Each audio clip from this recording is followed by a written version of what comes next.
Hey, it's random pop culture news freak here, aka Mr. MannyTendoWolverine. You guys invested interest in natural short, just channel follow me on Twitter, Instagram, of course, as always. Rumble, BitChute, Ready on Odyssey, on the other social media platforms, like just in case this channel gets shut down, terminated, or shadow banned, any of that stuff. Anyways, playing some classic old school. It's crazy as hell. It sounds still play Smash Bros. Music in the background. But anyways, I see another one called Puyo Puyo, but whatever. Anyways. I know I wanted to dig more deeper into this. I said a little bit about it here and there when I was talking about it. And I think it was in the Kanye West video I talked about yesterday, or the other one about him getting banned in Australia, or the other one I was talking about, what's his name? Jim Royalstein? I think it's Josh Royland, Jim Royland, whatever his name was. Justin Royland, there it is. Him getting completely resigned, or he got fired from freaking doing the voice of Rick and Morty. And he was the one that actually created that whole thing, which is crazy as hell as that was. Fortunately for him, he might be banned from Hollywood forever. I don't know, which I doubt it. Unless it's going to be 3, 5, 6, 10 plus years, he'll be gone. Like I said, he might go under a different alias and try to start a whole other different career. I don't know. Maybe he'll still be in Hollywood or whatever, Hollywood. It's probably just satanically naughty bullshit there. Anyways, yeah, I was going to talk about 2 other original stories, but one of them was going to be way too creepy and cataclysmic, a little bit too much doom and gloom. That it's crazy as hell as it sounds, and I sound a little bit statistic and dark when I say this, but signs I kind of wish it would have happened, but I doubt it though. But the asteroids, it was supposed to be an asteroid that's supposed to hit freaking Earth and shit like that. It's crazy as hell as it sounds, but this is from this one article. I think it's from NPR, unless it was from another article. But yeah, it was NPR. It says, always, fact that the closest thing to approach is known as near-Earth object ever recorded. This dude named David, navigation engineer at NASA's Jet Propulsion Laboratory in Southern California. He said even if it did hit the planet, the small asteroid main effect visual would have been fireball in their atmosphere with debris like falling in small meteorites. So anyways, yeah, crazy shit didn't happen yesterday because I'm still alive. I'm still breathing, thank God. Anyways, yeah, there's that.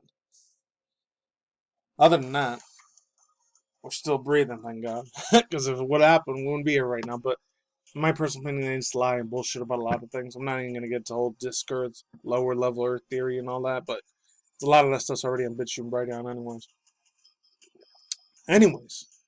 As far as that all goes, guys, I can stop saying anyways. That was that, and then I know I said I was going to talk about video game industries. I might talk about it next week, because there's a big ass thing to happen with, on the business side of stuff about NetEase and this other thing. Real quick, I want to talk about that. And Activision and Blizzard, they end up cutting ties with each other. Those are one of those from CNN, but I'm not going to read from those motherfuckers, because they're full of shit. Anyway, so it's getting this Cowboy Bebop thing. I know this happened like 2 days ago. I'm still going to talk about it. I lightly touched on it, but I dug deeper and I watched a few other people's videos I'm subbed to, and some of them I'm not. It's pretty wild stuff. The actual anime creator that made Cowboy Bebop, he does not like it at all. He was disappointed, as it says right here.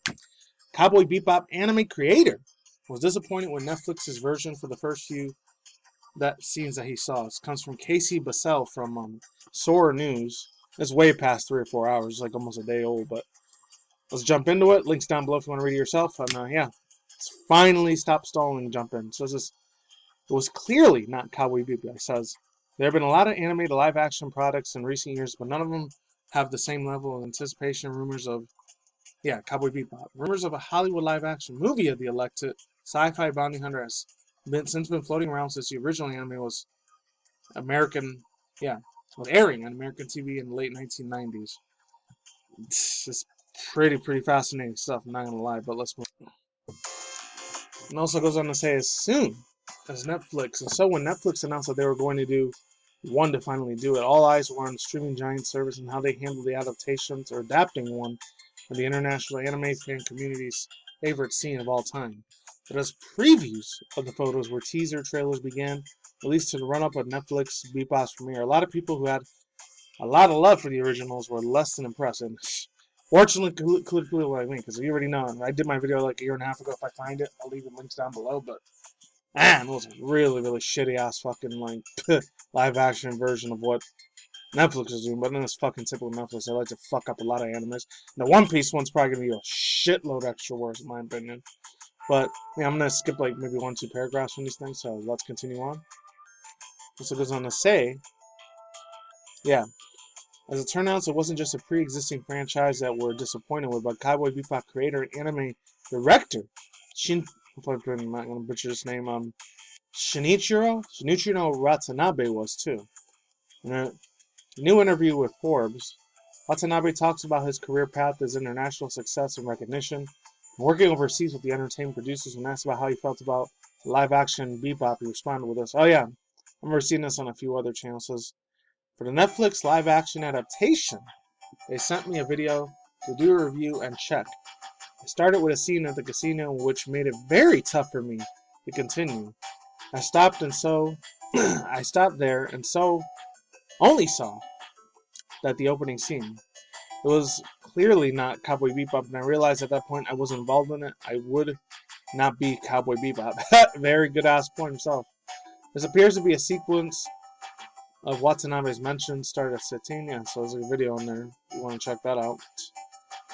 Let's look and say Watanabe's comment said that he stopped there and only saw the opening scene. It turns out, despite Netflix's attempts to reassure fans by saying he was attached to live-action Bebop in a consulting role as soon as the series was announced.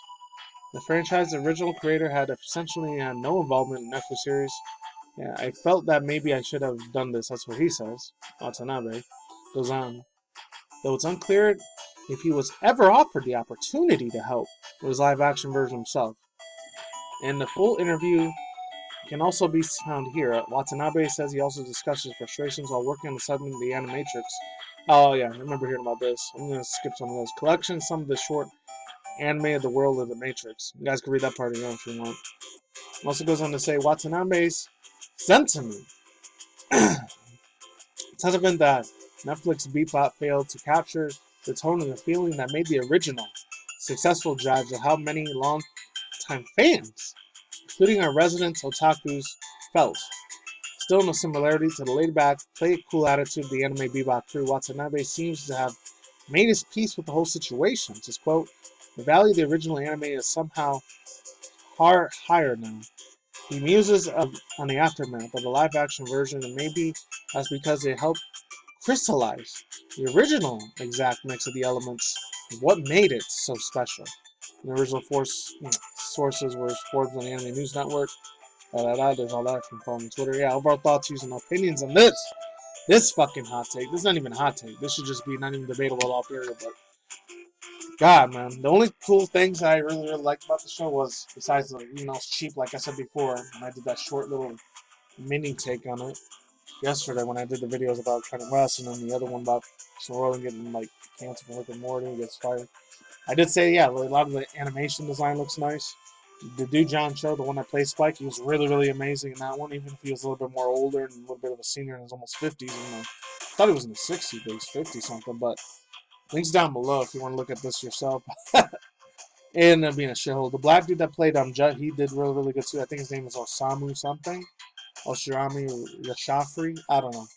Links down below. But of course, the Danae Padilla, she ended up fucking up real bad. It's crazy. I saw her in that movie like almost 3 weeks ago in the plane movie that had that one dude, Gerard Butler. Now, she did great in that one, but she ended up being shitty in this one. But it is what it is there. Yep. The production was shit. The dude that did Spike's Enemy, he had a really, really crap performance. He looks like he was like trying to pretend to be something else. I think he played Virgil or Viger, whatever his name was in the anime. He did like extremely exponentially shitty. It's like he was doing a whole other massively different character that didn't even exist in the Cowboy Bebop universe. In my personal opinion, he did, but like the way he was portraying some other British UK actor, I don't know what his name was. I don't know, give a rat's ass. He probably would have did better somewhere else.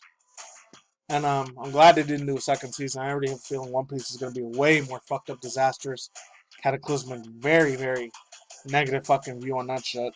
That's funny because I remember watching the first 2 seasons of One Piece. I didn't watch it after the 3rd or 4th season because I kind of got bored of it. And that fool's like the ones I follow, like the old school and Rogers base, or no, way older anime like manga dude like Bob Samurai I used to watch back in the day. And I think for Neverwill, I'm not sure if he's still doing videos or not. Like he probably is. Man, I know they were real hardcore, like huge anime heads for One Piece, ginormous. So they're probably gonna be massively disappointed. And then when the live-action Netflix version comes out and just shits all over the fan base for the original one, which sucks. But it is what it is. I'm not gonna bother watching it. I'm not gonna spend like $10-$20 on a Netflix thing, anyways. It's garbage. That's all I gotta say for now. I'm out of here. I'll probably be gone tomorrow because it's gonna be my birthday. I'm gonna be hitting my mid-freaking 30s. Holy hell! on being an old ancient man on the internet. But anyways, that's all I gotta say for now. I'm out of here. Oh, I did hear one little mini crazy viral news about Halo and stuff, and then about some other things. It wasn't really good either, man. But Halo's is just, they're fucking over their fan base real bad over there too. I'm just saying, just putting it out there. I know the stuff about Forsaken. When I heard some good news that the whole Dead Space thing for that whole series, like, it's going really, really good over there. But anyways, links down below. I'll leave the link to the videos from when I heard of that. Peace out once again, ladies and gentlemen, those are my fanboys and fingers as always. Talking to you, Modis. I'll see you next week as a day of good night, wherever you're in the universe out there. Stay tuned for more future content, including anime manga news, random celebrity gossip news, sometimes Elon Musk news. I was going to do a little bit of extra Elon Musk news, but I got out of court because I only made a 420 weed marijuana joke. Fucking ridiculous. And yeah, reaction review segments too. And yeah, that's it. Take it easy. Peace out. I'm gone. And I'll talk to you guys soon. Later, bye. See you on the flip side. I'm out of here. Take care. Stay safe. Gone. Don't take the jab or the poison. Later.